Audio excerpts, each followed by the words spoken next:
Listos. Muy buenos días.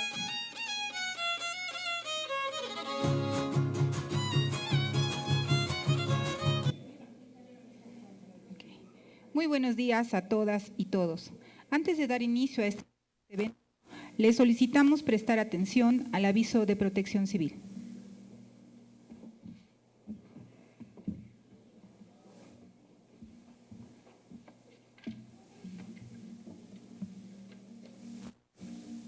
Buenos días. A continuación, haré lectura de los protocolos para presentar alguna contingencia durante su estancia en nuestra institución. Nuestra casa de estudios cuenta con 2 salidos de emergencia en los edificios A y B, además de 18 radioreceptores de alerta sísmica conectados de manera remota con la señal del Sistema de Alerta Sísmica Mexicano, SASMEX. En caso de la activación de dichas alertas, les pedimos que, por encontrarnos en la planta baja, sigan la ruta de evacuación marcada en el suelo y señalizada en las paredes del inmueble hasta las zonas de menor riesgo, que es la explanada principal y el estacionamiento. Ante un posible conato de incendio, se activarán de manera manual las campanas ubicadas en las escaleras. Les pedimos que mantengan la calma y sigan las indicaciones del personal de protección civil, identificados con el chaleco para ser trasladados a las rutas de evacuación y zonas de menor riesgo. Por último, de ser necesario, el desalojo del plantel ante un riesgo mayor, les pedimos trasladarse al punto de reunión al exterior de la escuela que se ubica en la entrada principal del Parque Tesosomoc.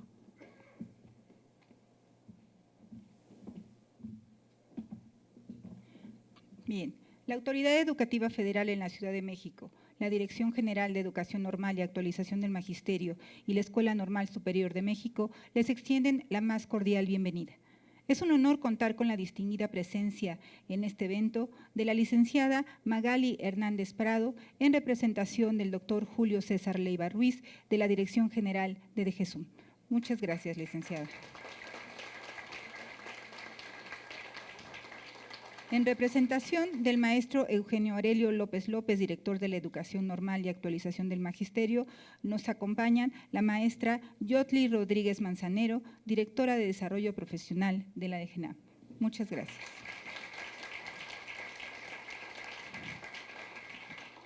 Contamos también con la distinguida presencia de la maestra Adriana Romero Toledo, directora de Formación Inicial de la DGNAP.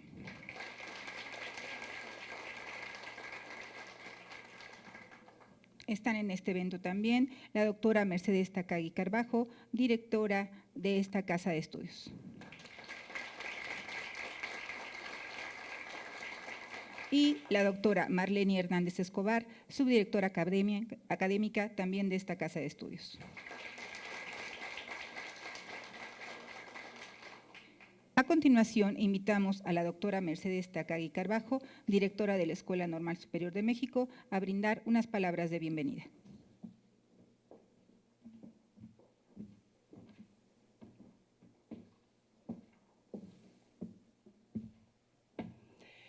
Muy buenos días, estimados compañeros, autoridades.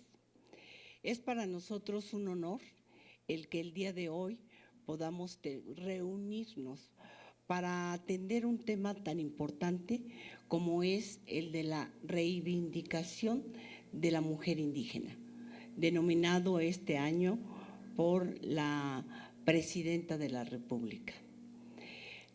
Estos actos que estamos desarrollando tienen una secuencia. En una primera etapa los tenemos del mes de enero al mes de abril. La segunda etapa será de mayo a agosto y la tercera etapa será de agosto al mes de diciembre. Son una serie de actividades transversales que van a fortalecer nuestra identidad nacional y con ello tenemos la intención de crear comunidad en torno a lo que representan nuestros pueblos originarios. Estos pueblos originarios vivos, y por eso hoy nuestras edecanes, nuestro personal de apoyo y asistencia a la educación tienen vestuario de algunas de las regiones de nuestro país, porque con este tipo de ropa nosotros podemos enaltecer el trabajo, la cultura, pero sobre todo el esfuerzo de 500 años de resistencia ante el colonialismo en nuestro país. Sean todos bienvenidos y muchísimas gracias por su presencia.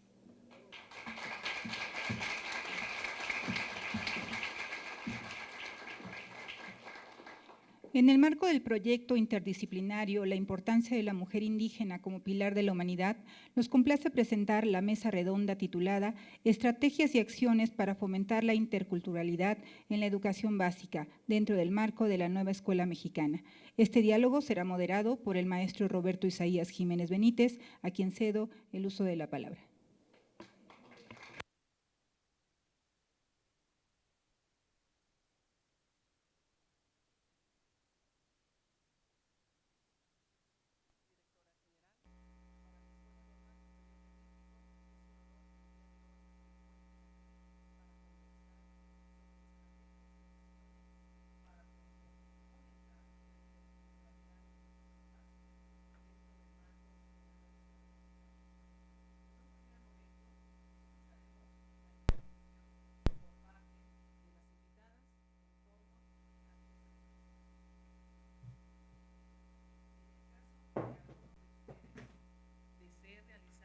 ¿Alguna pregunta? Les solicitamos, por favor, que les pidan algunas tarjetas a nuestras edecanes, quienes están elegantemente ataviadas con trajes regionales. Pero antes de iniciar, me voy a permitir presentar a nuestras invitadas. La doctora Angélica Noemí Juárez Pérez es egresada de la licenciatura en Educación Secundaria con especialidad en Historia por esta casa de estudios y obtuvo los títulos de Maestría en Desarrollo Educativo y de Doctorado en Educación y Diversidad por la Universidad Pedagógica Nacional. Se desempeñó como maestra frente a grupo en escuelas secundarias públicas de las alcaldías Iztapalapa, Benito Juárez, Gustavo A. Madero y Azcapotzalco, así como en la Benemérita Escuela Nacional de Maestros.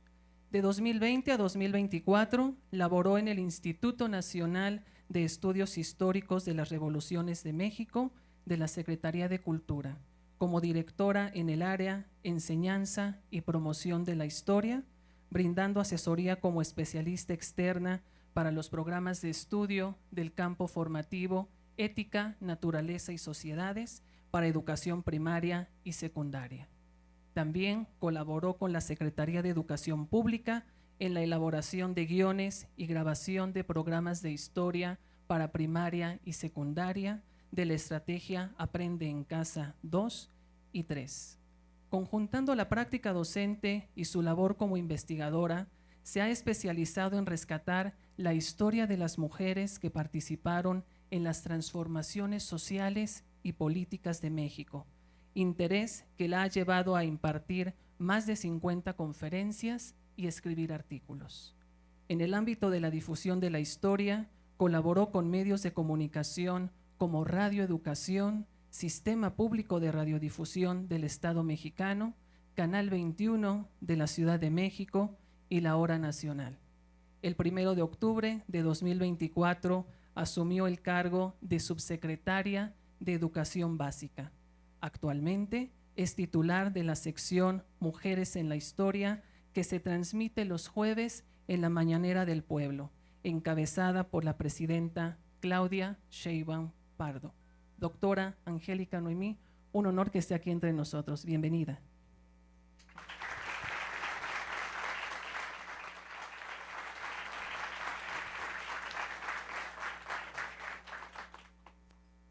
La maestra María de los Ángeles Gordillo Castañeda pertenece a la etnia maya Tojolabal. Es licenciada en Educación Indígena por la Universidad Pedagógica Nacional y maestra en Desarrollo Rural por la Universidad Autónoma Metropolitana, Unidad Xochimilco. Se ha desempeñado como docente, directora y asesora técnico-pedagógica en escuelas de educación indígena. En la Subsecretaría de Educación Superior ha desempeñado los siguientes encargos: coordinadora técnica de planeación y gestión administrativa de la Dirección General de Universidades Tecnológicas y Politécnicas, directora de Educación Intercultural en la Dirección General de Educación Superior Universitaria e Intercultural, así como directora de Educación Media Superior y Superior en la extinta Coordinación General de Educación Intercultural y Bilingüe. Ha desarrollado investigaciones sobre prácticas sociales del lenguaje. En el estado de Chiapas participó en la elaboración de programas de estudio en educación básica en las lenguas tzeltal, tzotzil, chol y tojolabal. Es autora de diversos artículos relacionados con la educación intercultural. Fue asesora de procesos educativos comunitarios, promotora de la recuperación, revitalización y fortalecimiento lingüístico y feminista comunitaria. Participó en foros y conferencias para la elaboración de la primera Ley General de Educación Superior y de la Ley General en materia de humanidades, ciencia, tecnología e innovación del CONACYT. Actualmente es la directora general de Educación Indígena, Intercultural y Bilingüe. Maestra María de los Ángeles, gracias por acompañarnos.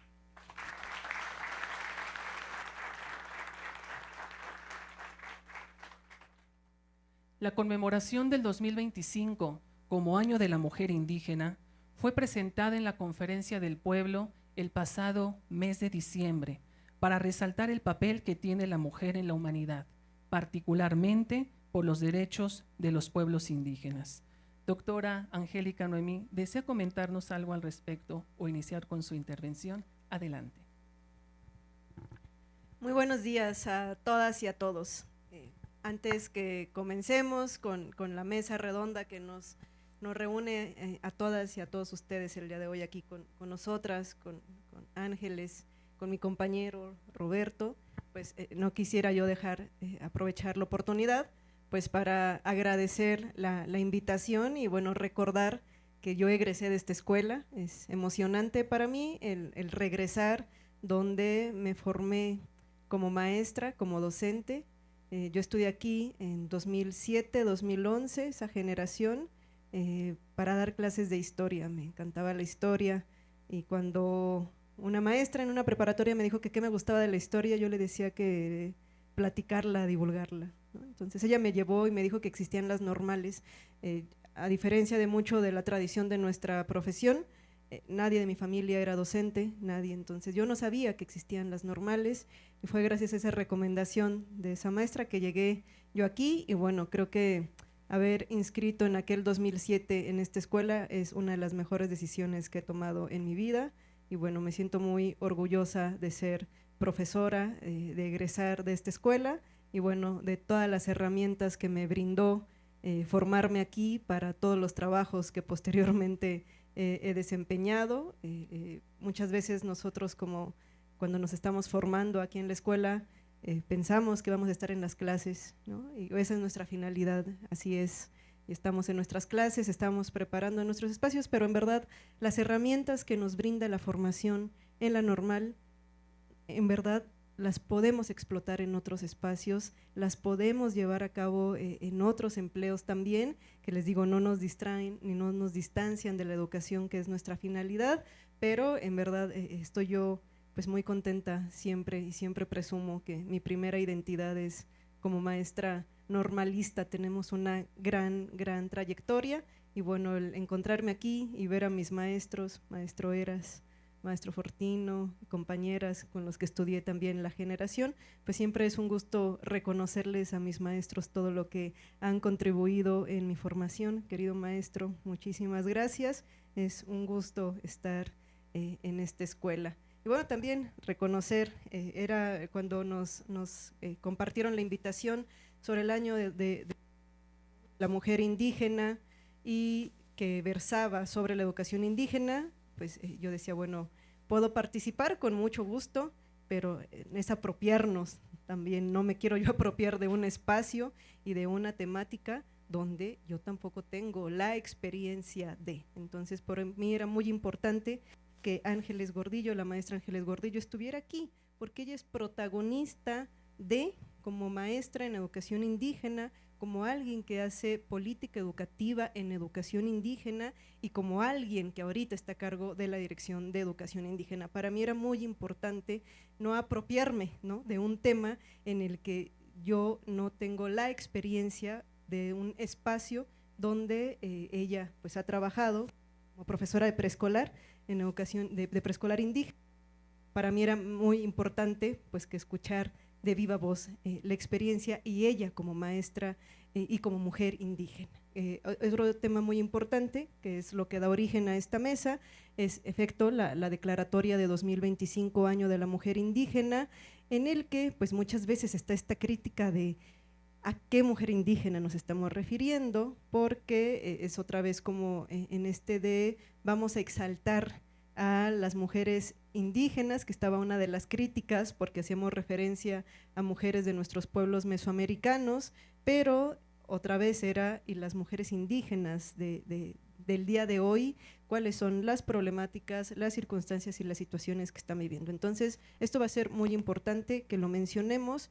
Cuando hablemos de historia de las mujeres, debemos de tener muy claro que las mujeres en toda esa pluralidad estamos atravesadas por otros tipos de condiciones. No solamente somos mujeres, podemos ser, no es lo mismo ser mujer, ¿no?, que ser mujer indígena o que ser mujer afrodescendiente.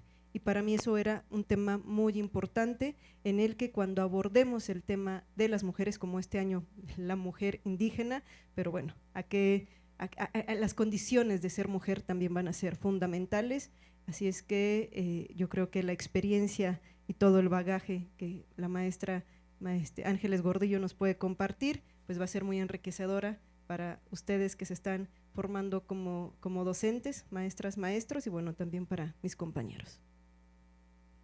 Muchas gracias, doctora Angélica Noemí. Cedemos la palabra a la maestra María de los Ángeles Gordillo Castañeda. Adelante, maestra, por favor.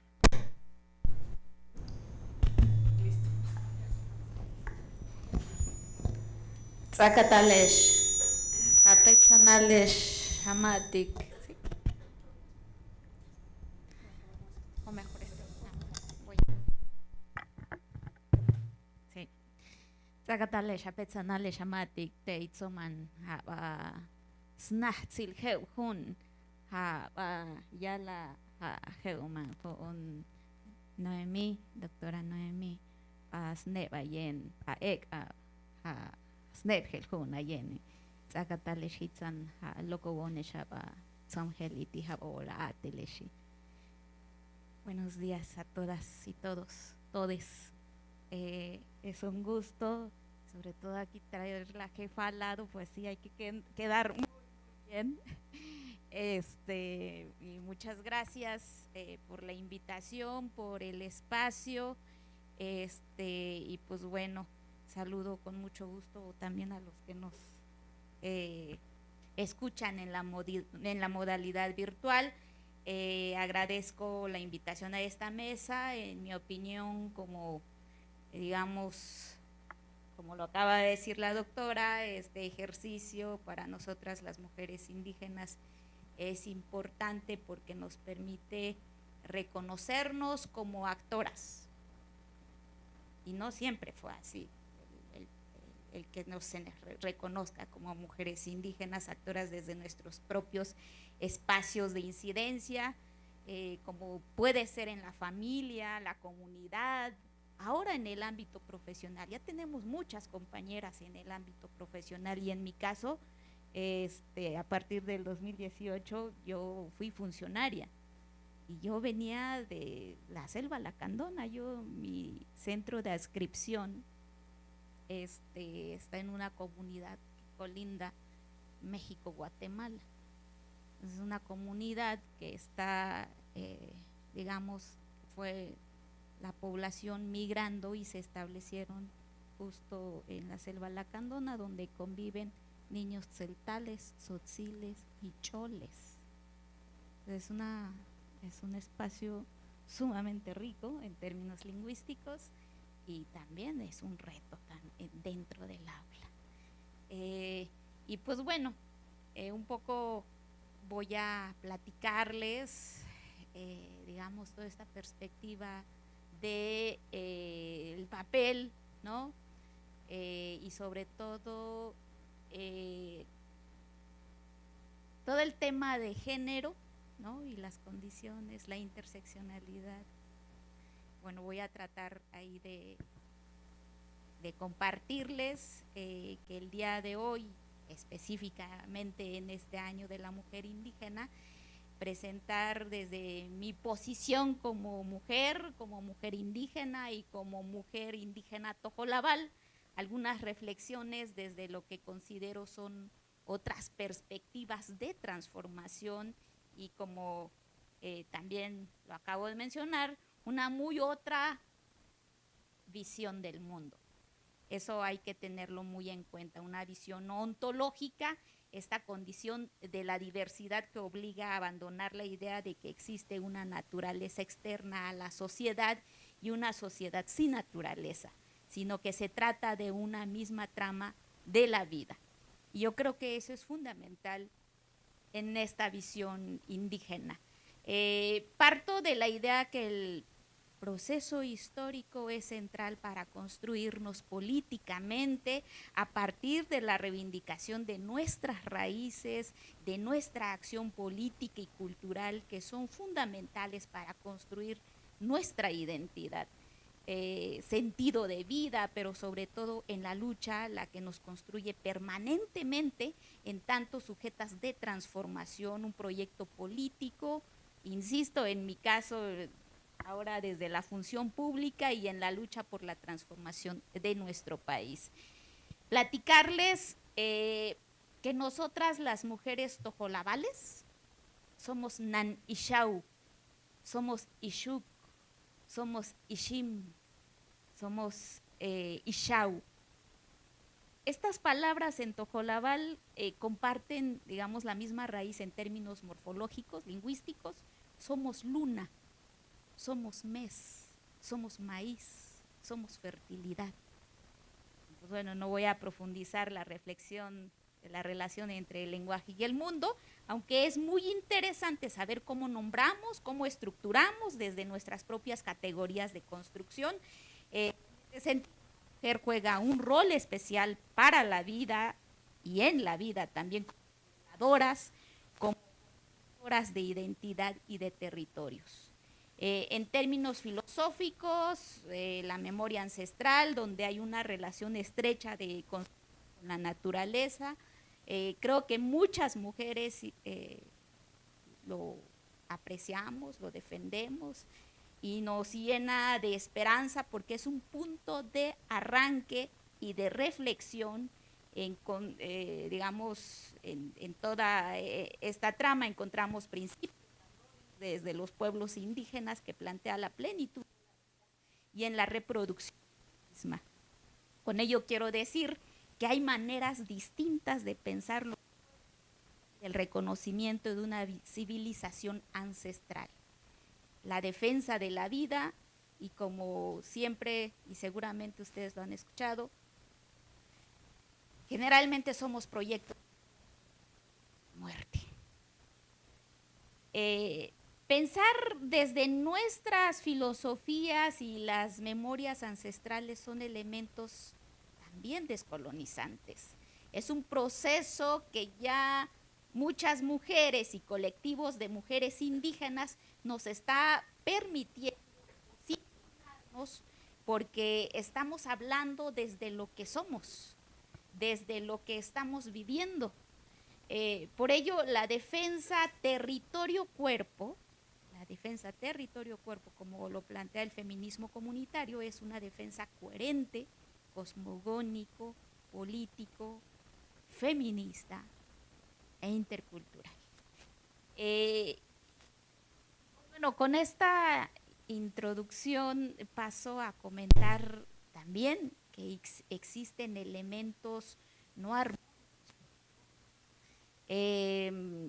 No hay que romantizar las comunidades y poblaciones indígenas. también hay contradicciones, hay desencuentros que están normalizados en la vida cotidiana de las mujeres, y me refiero a la aceptación también de conductas patriarcales, machistas en diferentes ámbitos, y es ahí donde vale la pena detenernos. Yo inicié diciendo de qué somos nosotras las mujeres en la filosofía, en la cosmovisión, en la etnia maya tojolabal, ¿no? Porque sí, se oye muy bonito, ¿no? Somos maíz, somos fertilidad, somos mes, somos luna. Es en un profundo del pueblo tojolabal es lo que representamos nosotras las mujeres. Pero ¿qué pasa en la vida cotidiana? En la vida cotidiana estamos experimentando otras cosas. Por ejemplo, históricamente la tierra ha sido vista como un recurso de los hombres. Las mujeres aún enfrentan obstáculos referentes a la titularidad de las tierras, en su uso y su usufructo. Tiene serios problemas para que sean titulares como ejidatarias y comuneras. Todavía es muy común, creo que esto no solo pasa en las comunidades indígenas, es muy común en muchas familias que la primogenitura sean exclusivamente masculinas, donde el hijo mayor, aunque no sea el primer hijo o hija, pero que sea el primer hombre nacido en la familia, se le privilegia y se le otorgan. Y se le otorgan derechos sobre las tierras, bajo una idea patriarcal, con la visión de jefes de familia, como proveedores de alimentos, cosa que la realidad prueba que no es así. Y eso es lo que pasa. En mi caso, yo vivo en un ejido muy pequeñito, y yo no puedo heredar el título agrario de mi papá. Entonces, que ya tenemos toda la normativa, todo el registro agrario nacional, la procuraduría agraria,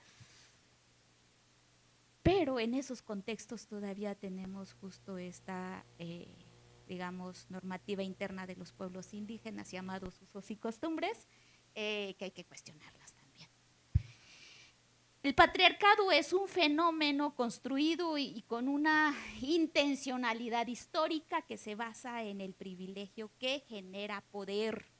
El pasado colonial como una cuna perfecta donde se gestaron múltiples factores sociales como el género, la etnia, el social. Aquí reconocemos que estamos en la condición de opresión más acentuada, las mujeres indígenas. Donde indígenas afromexicanas, y que más adelante voy a mencionar también las otras comunidades que estamos y que compartimos esta condición y que se traduce también en violencia. Entonces, se cruzan múltiples elementos y donde las fuerzas de nivel macro y micro, y por todos lados donde veamos, están acentuadas contra nuestra integridad moral, física y nuestra dignidad humana.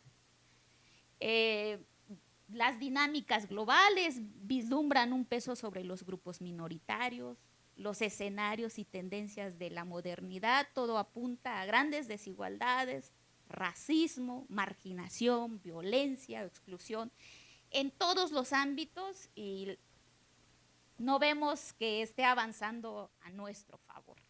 Están enfocadas en la formación de ciudadanos respondiendo a la globalización y el mercado, donde a través de los sitios de competencia y de productividad se plantea un sujeto ideal estereotipando qué es lo que debería ser el hombre y la mujer, y dentro de esos procesos limitamos a los sujetos.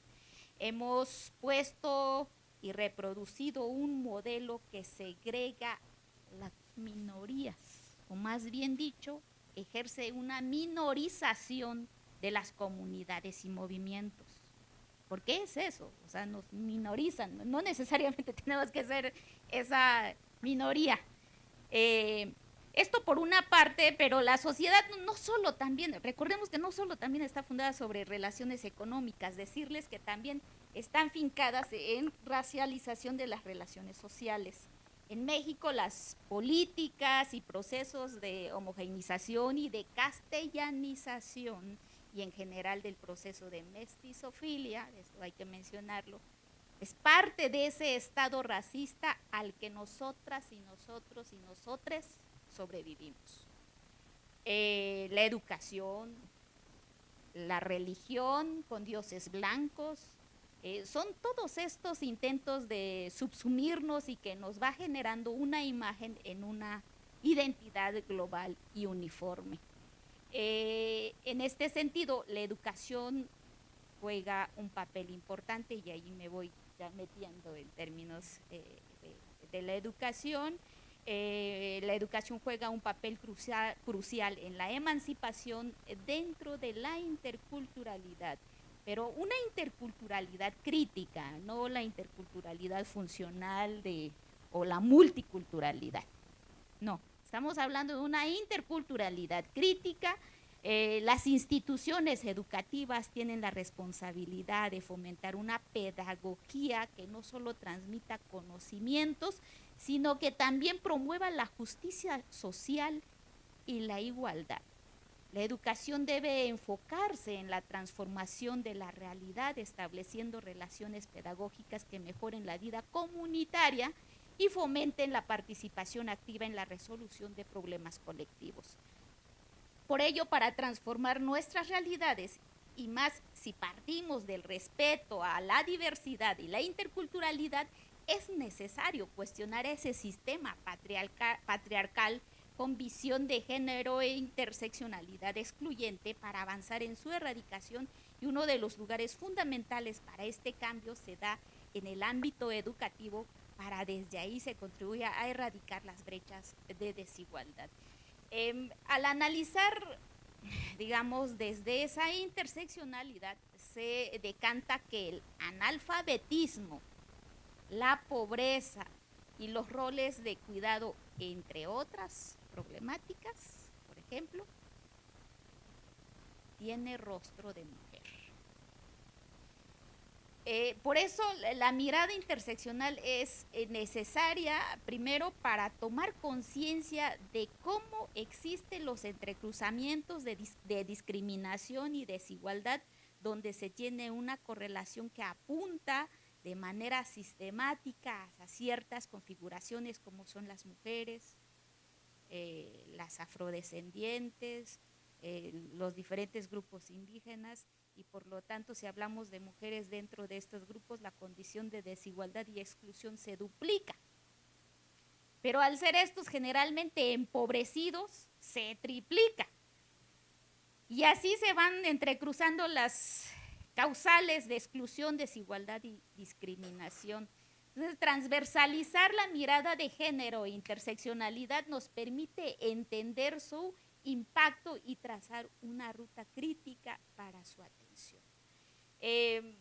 Mecanismos y procesos puntuales que favorecen el ejercicio efectivo de la igualdad de género son centrales en la educación intercultural, ya que permiten que la comunidad se exprese en un lenguaje también aquí incluyente en el acercamiento de los contenidos de las disciplinas, pero también en las múltiples formas de relación dentro y fuera de los espacios educativos. Igualmente, desmitificar la idea de que el lenguaje masculino es neutro si se trata del estudio de la lengua, del conocimiento del cuerpo, del contenido sexista, racista y machista en las propuestas literarias. Y lo digo justo por el lenguaje, porque nosotros en Tojolabal, cuando nos referimos, por ejemplo, todos, todas, yo tengo que mencionar en español, en mi lengua no, Petzanaltic, no tiene género.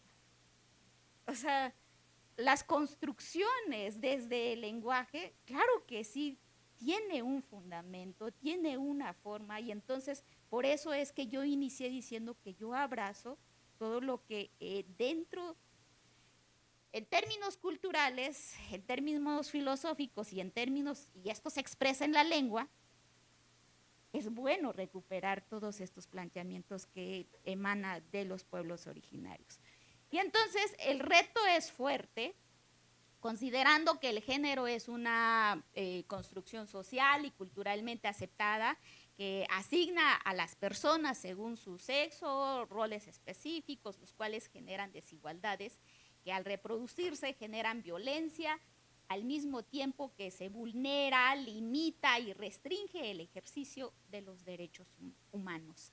Estas desigualdades se agigantan en el caso de las mujeres al entrecruzarse otros sistemas de opresión, como la pertenencia étnica a grupos históricamente excluidos y discriminados, dentro de los que podemos mencionar los pueblos indígenas, los pueblos negros, afromexicanos, negros como ellos se definen, porque allá estuvimos trabajando y entonces yo llegué mencionándolos y nombrándolos de fuera, la comunidad afro. Me dice, maestra, nosotros no somos la comunidad afro, somos los negros de México. Así que yo ya aprendí a decirles los pueblos negros, dicho por ellos mismos. Y entonces, pertenecer, digamos, a estas comunidades, a grupos sociales, insisto, de bajos recursos, empobrecidos, pertenecer sobre todo, eres indígena, eres pobre, eres migrante, pero pertenecer a las comunidades lesbianas, gays, bisexual, transgénero, transvesti, transexual, intersexual, queer y demás identidades de la diversidad sexogenérica, los ha hecho sujetos y tratos desiguales y prejuiciosos, así como a formas, digamos, conexas de intolerancia. A partir, digamos, de aspirar a condiciones de igualdad y se tiene que iniciar por el reconocimiento de nuestras condiciones. Tenemos que poder identificar y aceptar no solo que somos diferentes y diversos, sino también que partimos históricamente de diferentes lugares de existencia, como inicié comentando. Y aquí quiero también referirme a un elemento fundamental, el humanismo mexicano, que nuestra presidenta y todo el gobierno federal ha puesto énfasis en diferentes ámbitos. Desde mi punto de vista, debe distanciarse de la idea de una humanidad homogénea y monolítica, y en cambio reconocer y abrazar la diversidad como una característica intrínseca de lo humano. Este enfoque pluralista es esencial para comprender el humanismo en el contexto de la interculturalidad crítica, un marco que busca la coexistencia y el diálogo entre diferentes culturas y formas de vida. El humanismo pluralista promueve una visión inclusiva y dinámica de lo humano, donde la diversidad no es una barrera, sino una oportunidad para el enriquecimiento mutuo. Entonces, el humanismo comprende su realidad según el contexto de la que se encuentra y la traduce a un proceso de reivindicaciones sociales en diversos ámbitos, entre ellos la educación, y la convierte en un horizonte emancipador, que se refiere a una visión y un enfoque educativo que busca liberar a los individuos y sobre todo a las comunidades de las diversas formas de opresión y de desigualdad. Este concepto promueve una educación crítica, transformadora, que no solo transmite conocimientos, insisto, sino que también forma a los estudiantes para cuestionar las estructuras de poder que, por cierto, y hay que asumir esa responsabilidad. Yo siempre digo, y estoy de este lado, me toca estar de este lado, pero reconocemos que todavía en nuestros espacios todavía se expresa esa estructura de poder. necesitamos trabajar profundamente esas estructuras que se expresan en la familia, en la sociedad. Y esta transformación, sí o sí, tiene que iniciar desde los espacios educativos. Y entonces participar activamente en la sociedad, construir un futuro basado en la justicia social, la equidad y la dignidad humana. En este sentido, la educación se convierte en una herramienta esencial para empoderar a las personas, fomentar el pensamiento crítico y propiciar cambios significativos en sus realidades y contextos sociales. Creo que no me voy a extender mucho, es bueno dialogar, es bueno preguntar, es bueno intercambiar. Quiero cerrar diciendo en esta primera intervención que la apuesta es comunitaria y no individualista, con una apuesta sí de diálogo de saberes, de un profundo diálogo de saberes, no folclorizante, es reconocer esta diversidad y sobre esta diversidad construirnos. Porque no podemos hacer como que sí, pues tú eres compañera Tojolabal, pero pues nosotros tenemos nuestras formas de construcción. Es un reto, sí. A nosotros nos tocó rapidísimo construir la Universidad Intercultural del Pueblo Yaqui. Y entonces ellos en su apuesta de nosotros somos yaqui y queremos nuestra universidad yaqui. Fue un reto para para la función pública, para las institucionalidades, pero sobre todo fue un reto para ellos, porque se les dijo, a ver, hazlo. Yo no voy a hacerlo. Tú tienes los planteamientos y tus visiones y tus horizontes, vamos a hacerlo. Porque ellos decían, va a ser una universidad yaqui. Está bien, pero cuando llegamos a las necesidades, ellos tenían necesidades en términos de salud. Y entonces decían, bueno, es que nosotros tenemos toda la medicina tradicional, la herbolaria, la farmacia verde, etcétera, etcétera, etcétera. Pero cuando llegamos a la construcción curricular, pues sí hubo una necesidad de un diálogo de saberes. De decir, pues sí nos curamos también en hospitales, pues sí necesitamos de los médicos. Entonces, es ahí donde nos coloca como todo este reto real, o sea, de decir cómo nos construimos a partir de la diversidad. Y por eso es que insistimos que la apuesta es comunitaria, no individualista, con una apuesta así de diálogo de saberes, con organizaciones mixtas, luchas conjuntas, aceptar otras posibles construcciones epistémicas, pluralidad de corrientes feministas, en este caso hablando de mujeres, con el reconocimiento de condición, sí, de clase e interpretación de realidades. Apostar las emancipaciones plurales que nos llevará simple y sencillamente a la sobrevivencia de la humanidad, porque como dice Bolívar Echeverría, anular la diversidad equivaldría a la muerte de lo humano. Y pues bueno, es lo que yo podría compartir con ustedes, desde luego, y quiero un poco también señalar el momento histórico de que las mujeres ya nos ven, las mujeres indígenas y las mujeres también. Tenemos una presidenta mujer, una presidenta científica, y con ella también estamos y se abrieron muchos caminos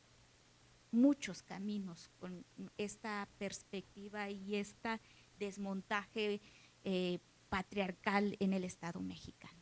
Y yo creo que eso también debe generar reflexiones en los espacios educativos. ¿Qué está pasando hoy en nuestro Estado mexicano con la participación y con la llegada de una presidenta? igual yo había escuchado el tema del el año de la mujer indígena, no somos efemérides y no sé qué, y no sé qué. Pero sí era importante señalarlo, era importante enfatizar que somos esta diversidad también de mujeres. Y yo creo que esta diversidad de mujeres también estamos en espacios importantes, estamos en espacios donde estamos generando condiciones pues con nuestros hermanos y hermanas que están allá en las comunidades, porque yo también reconozco que desde mi condición de maestra indígena, no es la misma condición de mis hermanas que están allá y que se quedaron con el anhelo de seguir estudiando y que se quedaron con la secundaria, que se quedaron con la primaria y que todavía siguen enfrentando muchas barreras. Entonces, es todo este entramado de oportunidades que justo nos va a permitir pensar en otro tipo de sociedad, en un país que está compuesto de diversidad cultural y lingüística. ¿Cuántas veces no hemos escuchado de nuestra riqueza cultural, lingüística? Pero datos que cada vez hay menos hablantes de las lenguas indígenas. ¿Qué está pasando?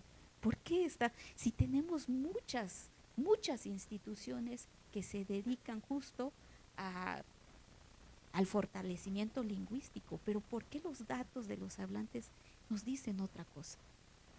Y esto es a nivel global, que nuestras lenguas indígenas minoritarias están desapareciendo. Entonces tendríamos que ser muy radicales en términos de la interculturalidad en los espacios educativos. Tendríamos que ser muy radicales en decir, es una educación intercultural. Entonces, pues yo dejo aquí mi participación y espero las preguntas y espero aquí a mi jefa no le haya agradado la participación. Pues vamos adelante, por favor, con el aplauso.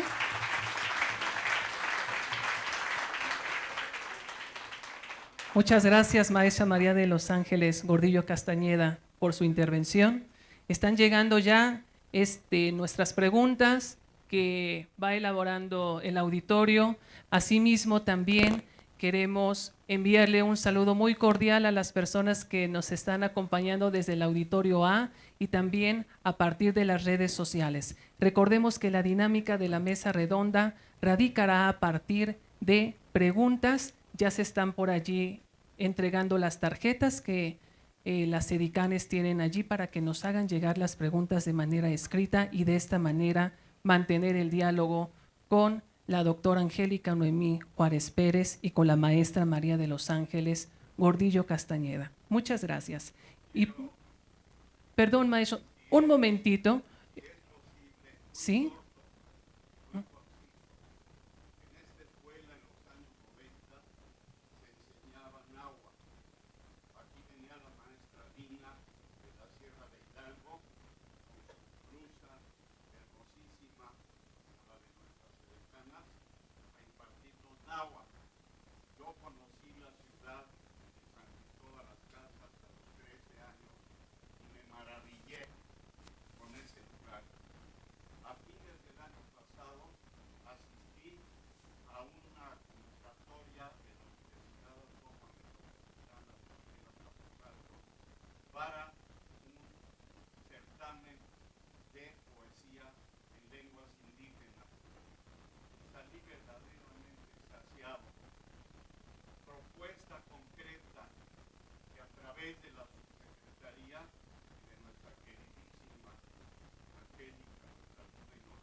Traigamos a la escuela a profesores de 3 o 4 lenguas. No quiero hacer jerarquía porque volveríamos a lo mismo, ¿verdad? Pero 3 o 4 lenguas para que nuestros alumnos no necesariamente aprendan solo inglés, ya estuvo bueno de esos imperialismos. Que se enseñen nuestras lenguas indígenas en las escuelas normales. Es todo. Muchas gracias.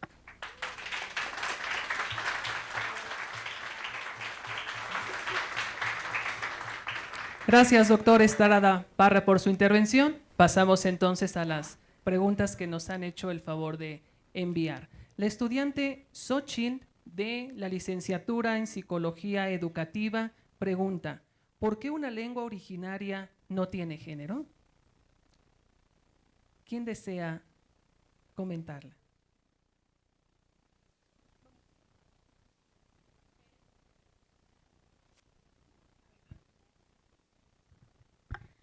Miren, yo no podría generalizar, yo hablo desde mi lengua, del ejemplo que yo les dije de cuando nos referimos digamos, a un grupo de personas, no digo todos. Hay una forma de expresar, de decir que es sin género, pues. O sea, a eso me refería. No sé si otras lenguas compartimos. Entiendo que las lenguas que derivan del maya, tienen las mismas características que mi lengua, maya tojolabal, pero las otras lenguas, sí, no me atrevería a decir que así funciona. Pero generalmente digamos, esta forma de construir las categorías de construcción tiene que ver justo con una visión, pues, de una visión de colocarnos como personas iguales, somos personas, punto. Entonces, en ese sentido yo dije y puse el ejemplo de mi lengua. Sí, gramaticalmente, por ejemplo, en el náhuatl sí hace referencia a mujer-hombre, ¿no? Cuando ahorita nosotros colocamos la A, ¿no? Cuando decimos presidenta, en el náhuatl, por ejemplo, se le agrega el sigua, ¿no? Temachtiani es el que enseña, sigua temachtiani sería la que enseña, o sea, sí hay una referencia muy clara cuando se hace referencia a las mujeres, entonces, pero ahí es gramaticalmente, lo que ahorita sería para nosotros agregarle esa A de que enfatiza sería el síhuatl en el náhuatl, y bueno, hace ahí ya como una referencia importante a las mujeres, bueno, eso en lo gramatical, porque si nos vamos a la cosmovisión, como dice la maestra María en Los Ángeles, pues es un tema aparte. Muchas gracias.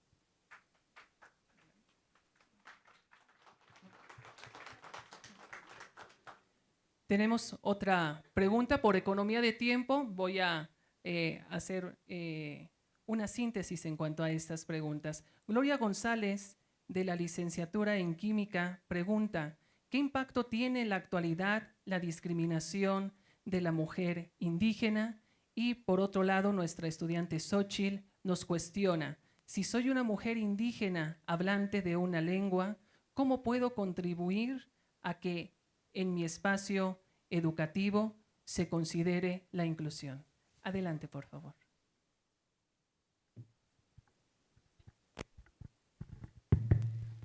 A ver, voy a hablar qué impacto tiene en la actualidad la discriminación en la mujer indígena.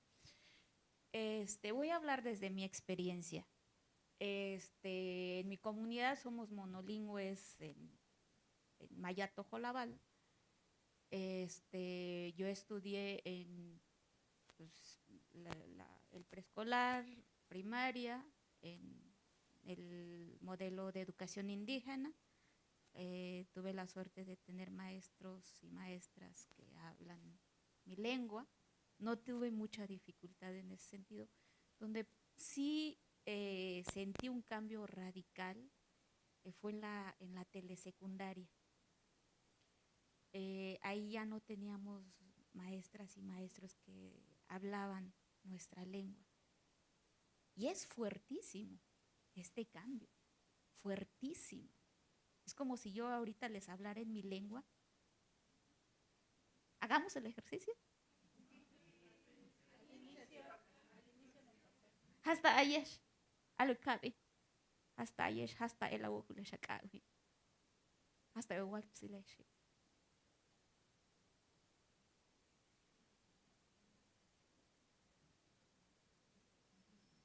Ahora súmale la autoridad del maestro y la maestra. Súmale que si tú no respondes a un cuestionamiento, o saca 5, saca 0, Incluso hasta nos han llegado a catalogar, bueno, tiene retraso, tiene alguna discapacidad, tiene... A esos grados hemos llegado. A ese escenario que justo ahorita acabamos de hacer el ejercicio. El impacto del racismo en la vida, a lo largo de la vida de una persona, y lo hablo, insisto, desde mi experiencia, cuando estamos en otro espacio, y me pasó porque pues yo recién estoy llegando a una dirección general donde esperan muchísimos cambios. Y entonces alguien decía, bueno, está bien que sea Año de la Mujer Indígena, pero esperamos que sí haya resultados. ¿Cuándo cuestionaron el paso de un hombre, el paso de como nosotros decimos, de un cashlán? Ah, pero nada más llega una mujer indígena y ya quieren que mañana haya resultados. ¿Y qué pasa con nosotras? ¿Qué pasa como persona? Por todo el proceso de subordinación en el que nos ha colocado el patriarcado y todas las estructuras de exclusión, racismo, discriminación, a mí me pasó que confiamos poco o nada en nuestra capacidad y somos las juezas más duras con nosotras mismas. Romper con la idea de, digamos, interiorización y de dominación es uno de los mayores retos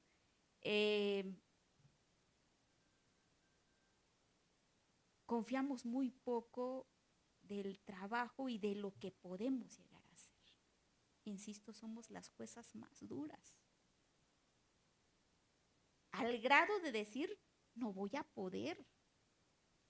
De hecho, cuando me hicieron la invitación en el 2018 de venirme para educación superior, si yo estaba dando clases en una escuelita de preescolar y que me llaman a superior para las universidades interculturales, y yo me atreví a decir, no puedo, nunca he sido. Pero la necedad también de los que nos abrieron el espacio de decir, sí puedes, porque conocemos y sabemos lo que tú estás haciendo allá y queremos que tú nos apoyes en toda la política educativa intercultural. Y llegamos aquí y no fue fácil. Las instituciones, por eso yo le decía, las dependencias, las instituciones, la función pública, tendríamos que pensar otras formas de cómo nos conducimos y de cómo todo este aparato burocrático también es patriarcal, también es clasista, también es racista. Las personas que están del otro lado lo hacen de manera inconsciente que dicen, pues yo te estoy tratando pues igual, ¿no? Pero para nosotros es una, o sea, las expresiones y cómo se refieren a nosotros, ¿no? Y sobre todo cuando llegas y los compañeros y ya llevan 15, 20 años en la función pública y entonces a ti te ven mujer, te ven joven, eres indígena, entiendes poco la función pública, la administración. No, pues, hay toda una carga. Por eso yo insistía mucho en todos estos elementos que no solo por ser indígena, bueno, fuera que nada más te dicen, bueno, eres indígena, no, tienes los otros elementos que te colocan en estos temas de discriminación y de desigualdad. Entonces, el impacto del racismo es fuertísimo y llega al grado de que muchas mujeres, hombres, que vienen de comunidades indígenas y de otros contextos donde dicen, no, pues mejor no voy, pues ¿para qué? Es una tortura estar en esos espacios. Entonces, creo que hay que dimensionar cuáles son los impactos que tienen justo todo este tipo, y son expresiones de violencia.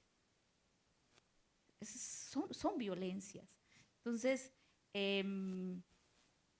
sí, las mujeres que llegamos a estos espacios, a pesar de nuestra condición social y étnica, y gracias a los diferentes movimientos de mujeres y de luchas indígenas, magisteriales, colectivos por la lucha del territorio, por la lucha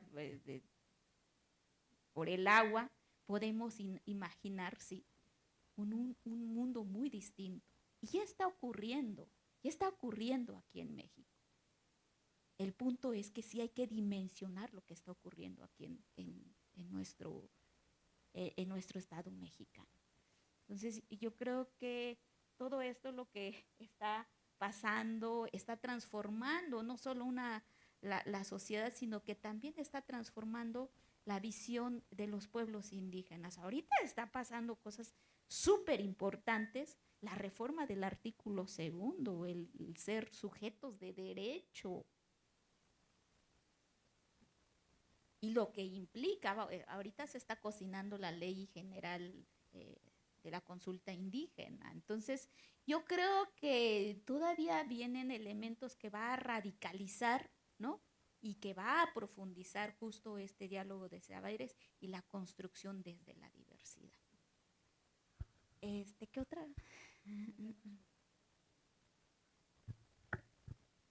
Yo nada más para cerrar este comentario, creo que sí es muy importante que cuando ustedes trabajen, maestras, maestros, el tema de la interseccionalidad va a ser fundamental.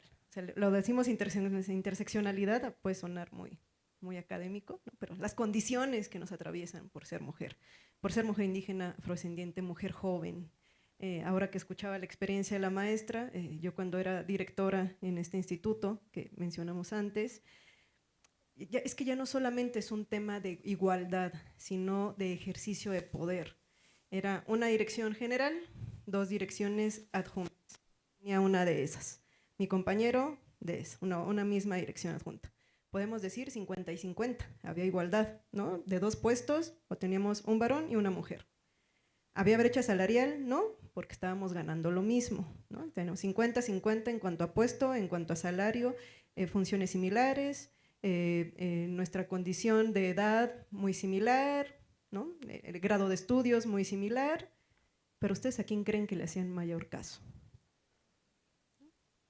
Si yo mandaba un correo, le marcaban a él para preguntarle sí. Si yo marcaba, no contestaban y le marcaban a su extensión. Si yo decía algo, lo volteaban a ver, esperando darle la aprobación de lo que yo acababa de decir. Aquí podemos decir, bueno, hay igualdad, hay 50 y 50, ¿no? Que hay paridad. Pero el ejercicio era otra cosa. El ejercicio de poder es otra cosa. Y entonces, en verdad, cuando ustedes estén trabajando, lo que acaba de decir la maestra es muy importante. Estamos atravesados por distintas condiciones y eso abre una desigualdad todavía.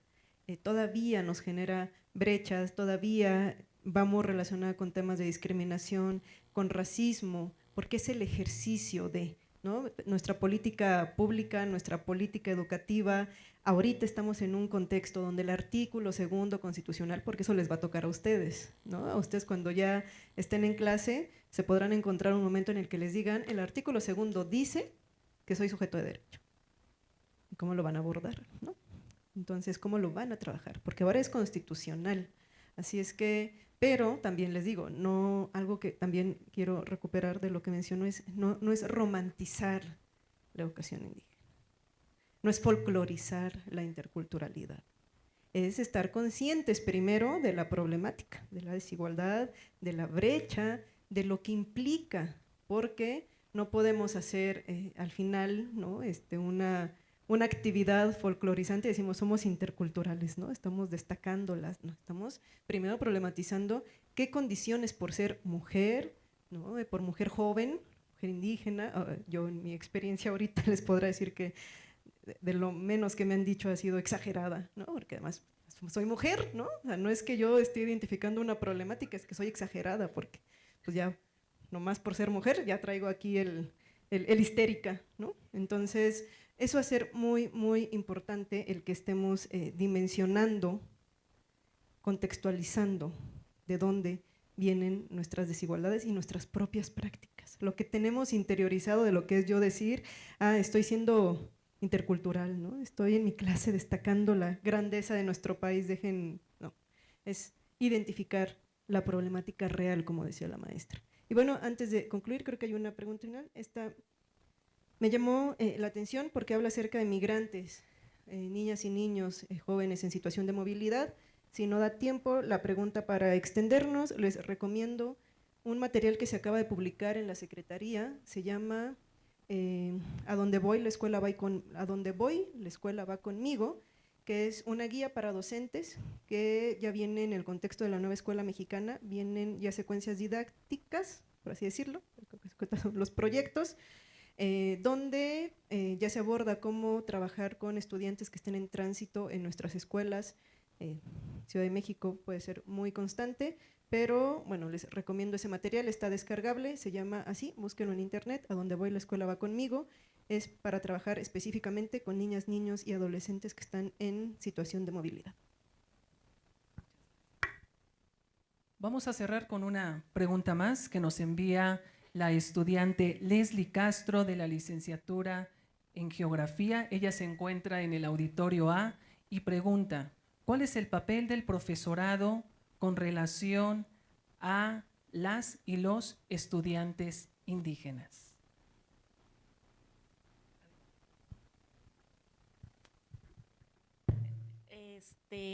Híjole, pues aquí el punto es de construirnos también como maestras y maestros. O sea, como lo que yo les decía, el papel tradicional de la maestra y el maestro es también de este ejercicio de poder, ¿no? De decir, aquí yo tomo la última palabra y es más, aquí yo digo qué es lo que es verdad, la verdad.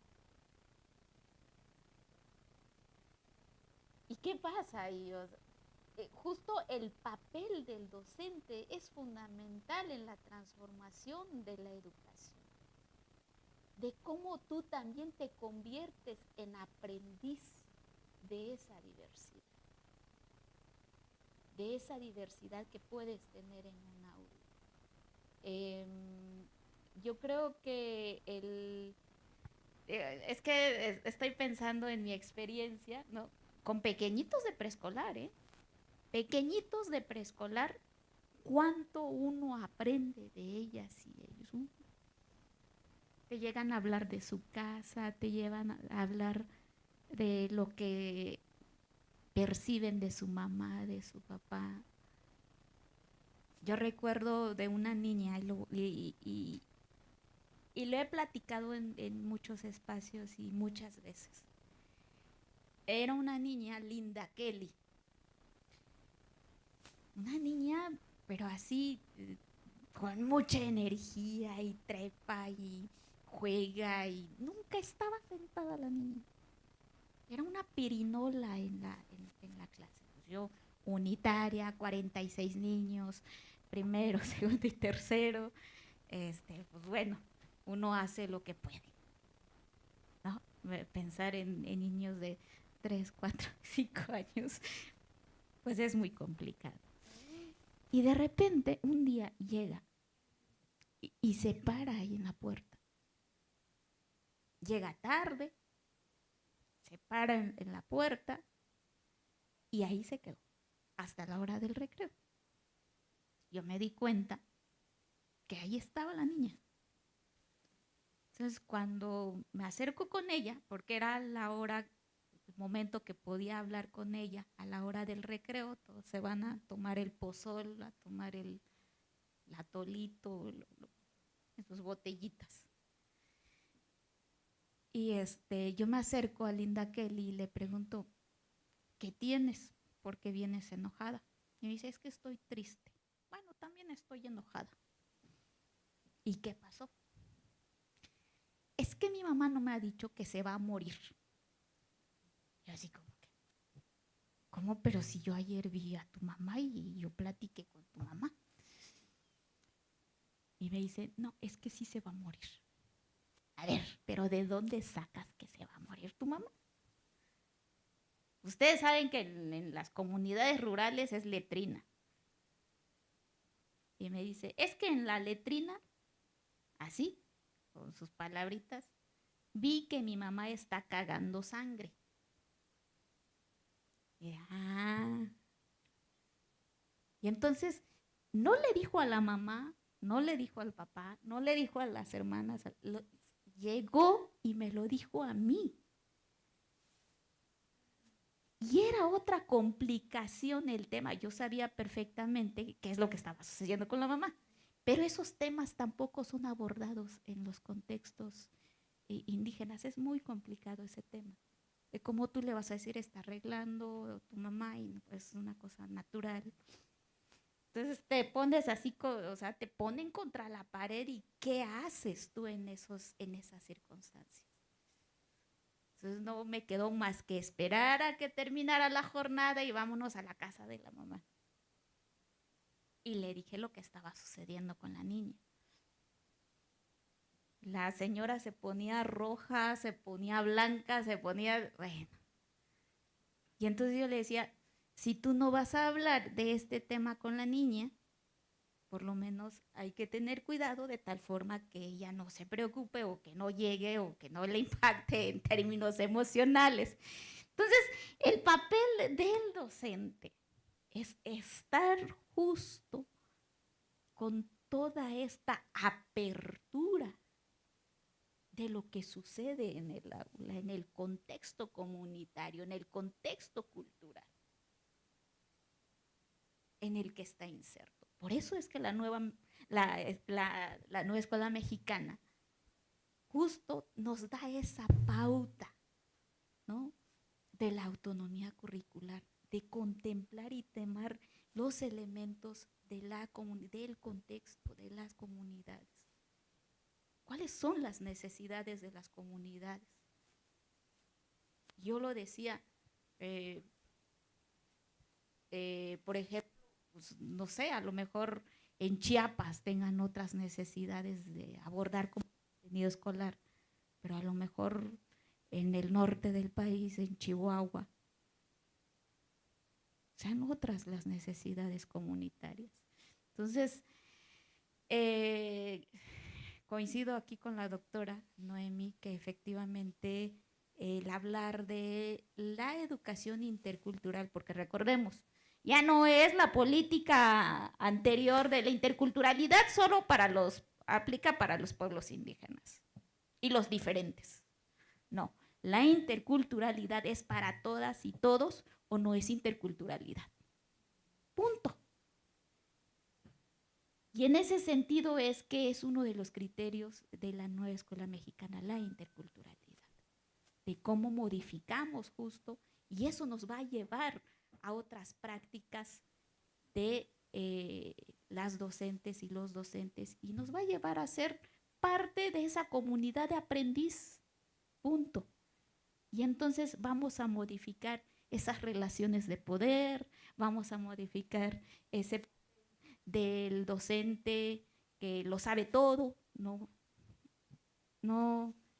lo sabemos todo, desconocemos mucho y necesitamos justo esa empatía, esa sensibilidad como para decir qué está sucediendo en nuestra comunidad, qué está sucediendo en nuestra comunidad escolar, qué está sucediendo pues en todo lo que nos rodea y que llega a impactar fundamentalmente en nuestros espacios escolares. No sé si la doctora quiera abonar más. Gracias.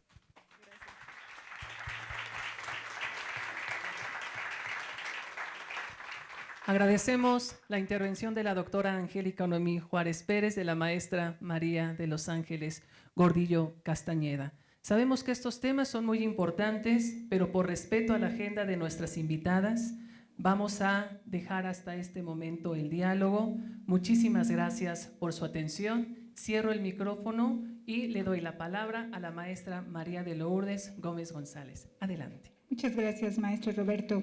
Bien, adelante, Carmen López. Para la clausura de este evento, invitamos a la maestra Yotli Rodríguez Manzanero a que nos comparta unas palabras finales y nos haga favor de hacer la entrega de las constancias y reconocimientos. Adelante. Muchísimas gracias. Para mí ha sido un honor haber estado aquí, compartir esta mesa con la maestra, con la doctora Noemí, con la maestra Ángeles, María de los Ángeles, ha sido un honor. Y yo creo que hay cosas bien importantes que tenemos que rescatar. Y yo puse una pequeña que decía, la apuesta es comunitaria, con un diálogo de saberes. Creo que es algo que tenemos que trabajar mucho. Y eso no nada más es aquí, en las escuelas normales, sino desde la cabeza. Porque bien dice, no nada más es el cambio con nosotros, sino también desde dónde tenemos que cambiar y qué tenemos que hacer para que ese cambio se dé. Y yo creo que estamos en la mejor disposición de hacer ese cambio, un trabajo comunitario, impulsar a las escuelas normales, buscar que nuestros docentes en formación siempre estén involucrados en este tipo de actividades académicas. Y por qué no darnos el lujo de tener a la subsecretaria de Educación Básica con nosotros, ¿no? Un aplauso para ella. Muchísimas gracias por la presencia. Y bueno, para eso les voy a darle lectura a unas pequeñas palabras. Es un honor para mí tener la oportunidad de dirigirme a ustedes en este momento tan significativo en el que culminamos un espacio de reflexión, de diálogo y aprendizaje en torno a un tema fundamental para el futuro de nuestra educación, que es interculturalidad en el marco de la nueva escuela mexicana. Por favor, reciban un cordial saludo del maestro Eugenio Aurelio López López, que no pudo estar con nosotros, que es el director general de Educación Normal y Actualización del Magisterio, pero que está pendiente de todas las actividades que se están realizando en todas las escuelas y más en la Escuela Normal Superior de México. Gracias, maestra Mercedes, por seguir impulsando este tipo de actividades y más invitarnos a nosotros. Muchísimas gracias. Yo creo que la nueva escuela mexicana nos convoca a ser agentes de cambio, a trabajar desde las aulas para formar ciudadanos que sean conscientes de su identidad, pero también abiertos a un mundo y que sea de riqueza a la diversidad. Esto implica, como hemos discutido hoy, diseñar diferentes estrategias pedagógicas que integren saberes comunitarios, fomenten el respeto y promuevan la equidad. Muchas gracias a todos y felicidades a todos por estar aquí. Gracias. Y bueno, vamos a dar los reconocimientos. Tenemos el reconocimiento para la maestra María de los Ángeles Gordillo Castañeda. Un fuerte aplauso. Muchas gracias. Y a la doctora Angélica Noemí Juárez Pérez.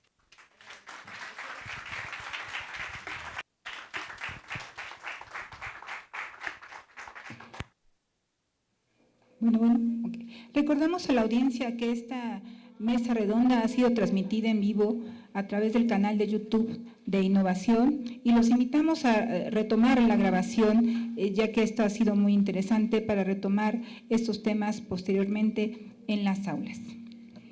Agradecemos sinceramente su presencia y los invitamos a seguir participando en las actividades programadas en el marco del proyecto interdisciplinario La importancia de la mujer indígena como pilar de la humanidad. Antes de concluir, invitamos a las autoridades presentes a subir el presidium para la fotografía oficial del evento. Muchas gracias y que tengan excelente día.